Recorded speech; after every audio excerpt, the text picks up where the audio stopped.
안녕하십니까. 신규 군사TV 디펜스 브리핑입니다. 자, 오늘도 아주 중요한 군사 무기 관련 소식 전해드리겠습니다. 자, 필리핀이 완전히 칼을 갈고 있습니다. 어떤 칼을 가냐? 중국 해군에 지금 이를 부드득 갈고 있죠. 중국 해군 해경에. 그래서 남중국해에서 중국의 이 전횡을 무너뜨리기 위한 그 칼을 갈고 있습니다. 어떤 내용인지 보도록 하겠는데, 이번엔 정말 센 무기, 중국이 막을 수 없는 무기 도입하는 협상을 진행 중인데 아주 진행이 잘 되고 있습니다. 어떤 내용인지 보도록 하겠습니다. 자, 5가지 단신 먼저 보겠습니다. 미국은 토2B 대전차 미사일 탑재한 험비를 쿠르스크에 실전 배치했습니다. 이 소식에서부터 현대 로템은 K2PL 전차 내년 1월에는 계약이 체결될 것이다 라고 하는 이 현대 로템 부사장의 말을 한번 전달해 드리겠습니다. 첫 번째입니다. 쿠르스크 전선 남부에서 북한군이 배속된 러시아군 제11 근위 공중 강습여단과 싸우고 있는 우크라이나군 제61 기계화 여단이 최근 미국으로부터 토2B 대전차 미사일이 탑재된 험비 전투 차량을 인수해 실전에 투입하기 시작했다고 밝혔습니다. 반응 장갑을 장착한 러시아군 전차를 상대로 100% 파괴 성공률을 보이고 있다고 합니다.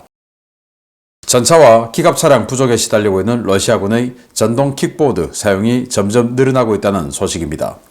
문제는 비포장 도로에서 이 전동 킥보드의 주행 안정성이 매우 떨어진다는 것인데, 각지에서 전동 킥보드 사고로 인한 비전투 손실이 늘어나고 있습니다. 지난 2022년 첫 번째 함정이 진수된 일본 해상자위대 신형 호위함 모가미급이 벌써 10번 함이 진수되었습니다. 일본 해상자위대가 모가미급 10번함 나가라함의 진수식을 갖고 현재 진행되고 있는 동급 전력화 작업을 27년까지 모두 마치겠다고 밝혔습니다. 지난 22년 수도권 북한 드론 침투 사건 당시 우리군 코브라 공격 헬기가 북한군 드론에 근접 기관포 사격을 가했지만 실패한 사례 기억하실 겁니다. 이스라엘 육군 아파치 헬기가 후티 반군이 날려보낸 장거리 자폭 드론 근접 격추에 성공했습니다.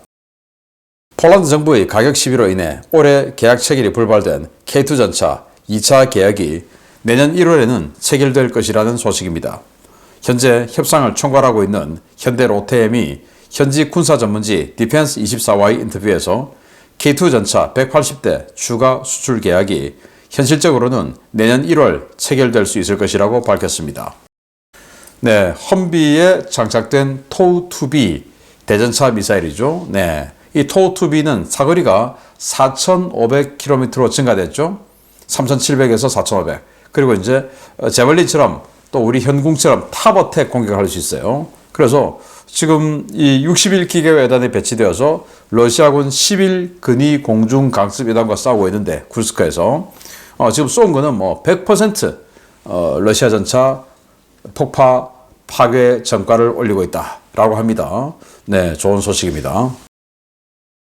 자, 이 동영상 보시면 진짜 킥보드 우리 주변에 많이 있죠. 그 킥보드 타고 열심히 달리고 있는데, 네, 어쨌든 뭐 뛰어가는 것보다는 어떤 지점으로 거기서 점령해 하는 그 지점까지 가는 도중에 힘은 덜 들겠어요. 뛰어가는 것보다 나으니까.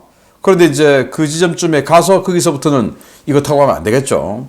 그런데 이거 타고 가다가 동영상 보시다시피 넘어지는데 이게 비포장도로에서 넘어질 수가 있죠. 워낙 바퀴가 작고 또 뭐 이 스프링이나 뭐 이런 현가 장치가 별로 없으니까. 자, 그런데 총 뭐 이런 것들 메고 있으니까 넘어질 때 심각한 부상을 당할 수도 있죠. 속도가 제법 빠르니까. 그래서 비전투 손실이 늘고 있다라고 하는 소식입니다. 자, 일본 모가미급 5,500톤짜리 호위함인데 이걸 22년도에 첫 진수 시작해서 지금 2년여 만에 벌써 10번 함이 진수됐어요. 그리고 이거 12척 하기로 해서 내년 3월 하나, 내년 6월 하나 이렇게 해서 이제 이 모가미급 진수가 마쳐지는데 정말 뭐 마구마구 찍어내고 있죠. 그리고 이 모가미급보다 훨씬 더 크게 개량된 6,500톤짜리 신급 이 호위함도 12척 하기로 했어요. 그래서 일본은 이 해상자위대의 주력 함으로 이지스함들 한 개 호위대군에 뭐 한 두세 척씩 들어가고, 그리고 이 무라사미급, 타카나미급 이런 거 있는데 이 모가미와 신급 또 들어가면 야 엄청난 능력이 되겠다라는 생각이 들죠. 이제 무라사메는 앞으로 이제 한 10년 정도 더 가면 이제 퇴역을 하기 시작할 테고 정말 부럽기도 합니다. 네, 이 모가미급은 이 막 41 수직 발사관 VLS가 16셀이 있어요. 그런데 신급은 거기다가 곱하기 2 해서 32셀의 막 40에 들어가니까 이게 또 ESSM을 주로 장착을 하죠. 아주 튼실한 방공 능력을 가지겠다라는 생각도 들고 생긴 것도 잘생겼습니다. 부럽습니다.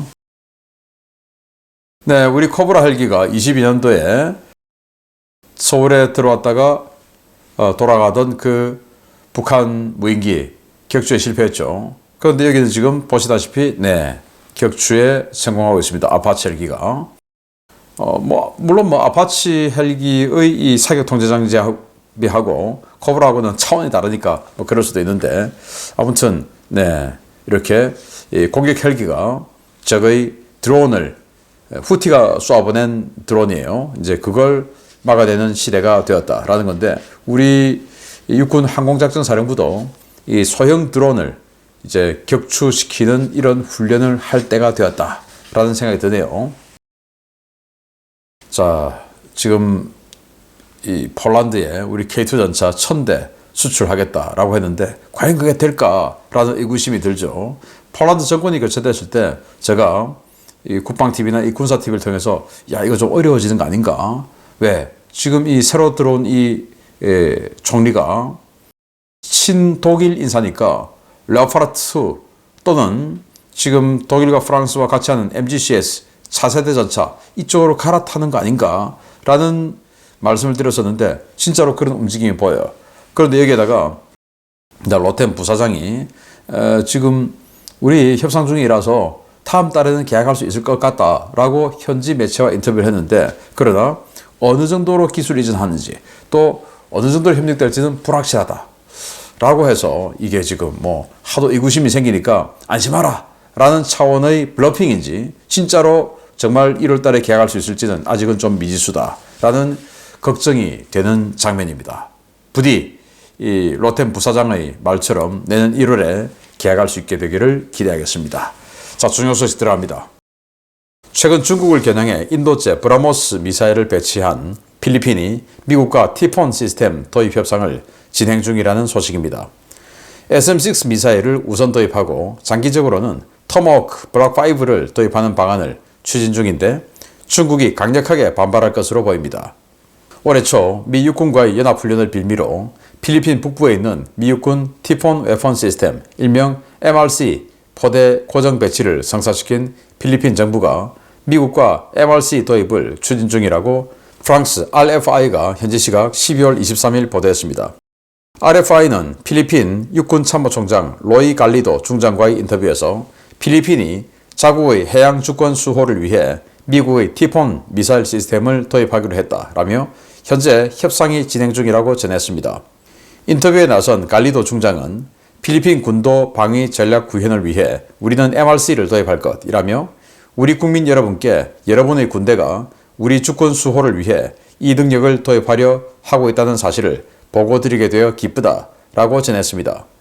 갈리도 중장은 재정 사정에 따라 총 획득 규모가 달라질 것이라며 MRC 도입에 따라 필리핀 군의 대해상 타격 능력은 200캐리 수준까지 늘어날 것이라고 덧붙였는데요. 200캐리 거리에는 육지가 없고 지상군이 거기 갈 수 없기 때문에 이것이 어떤 용도로 사용될지 생각해 봐야 한다라며 도입 추진 중인 MRC용 미사일이 SM-6임을 분명히 했습니다. 필리핀은 사거리 290km의 브라모스 초음속 대함미사일 4개 포대를 도입해 전력화 중인데요. MRC까지 도입될 경우 대함 타격 범위는 최대 460km까지 확장될 것으로 기대됩니다. 대함 미사일로 사용되는 SM-6 미사일은 그 속도와 정밀도, 파괴력 면에서 중국 해군에게 대단히 치명적인 무기로 평가되고 있는데요. 필리핀의 MRC 도입에 따라 일본과 대만, 필리핀을 잇는 미국 주도의 대중국 차단선이 점점 더 또렷해지고 있습니다. 네, MRC 중거리 타격 무기죠. 미국의 중거리 그리고 다크이글 장거리 타격 그리고 이제 단거리는 하이마스 이렇게 미국의 화력 시스템이 재편되는데 그중에 중거리 그래서 여기에는 SM6는 한 460km 정도의 사거리를 가지고 있죠. 이거 가지고 대공 타격도 하고 대지 또 대함 타격도 합니다.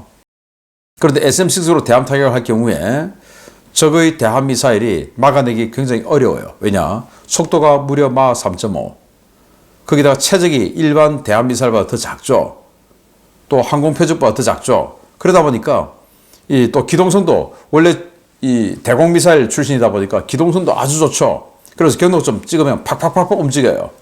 그래서 여기 대단히 힘든 게 SM6인데 그걸 이제 도입하는 협상을 진행 중이다. 이 소식을 필리핀 국민께 알려드리게 돼서 기쁘다라고 이야기했는데요. 자, 포대 구성 이렇게 되죠. 통제 장비에 그리고 이제 이 포대 컨테이너 4개 이렇게 한 개 포대인데 자, 이렇게 해서 뭐 16발의 미사일을 날려보낸다. 무시무시하게 되는 거죠. 자, 그런데 지금 필리핀이 현재 4개 포대를 도입하고 있는 브라모스 지대함 미사일 시스템인데 포대당 발사기가 3대예요. 이 발사기 3대가 붙어 있는 이게 한 개 차량인데 요거 차량 3개, 발사 차량 3개가 한 개 포대입니다. 요거 4개 포대를 도입하는데 이게 사거리가 290km. 그래서 이 남중국해 전체를 뭐 타격하기는 좀 부족한 감이 있죠. 그래서 이제 더 사거리가 긴 MRC를 이번 이 미국과 필리핀과의 연합훈련에서 보니까 너무 좋아. 우리도 도입하고 싶다 해서 도입에 나선다는 겁니다.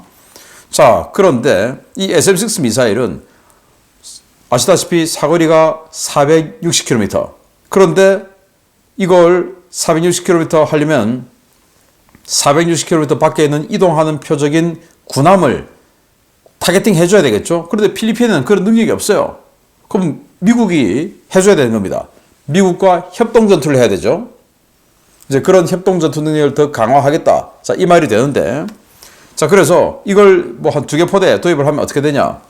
이 루선선 북부에 배치하면 바시 해협. 그러니까 중국이 미국을 타격하기 위해서 또 대만을 포위하기 위해서 이 대만과 필리핀 사이에 이 바시 해협을 빠져나가야 되죠. 빠져나가서 미국을 향한 SLBM을 쏴야 되죠.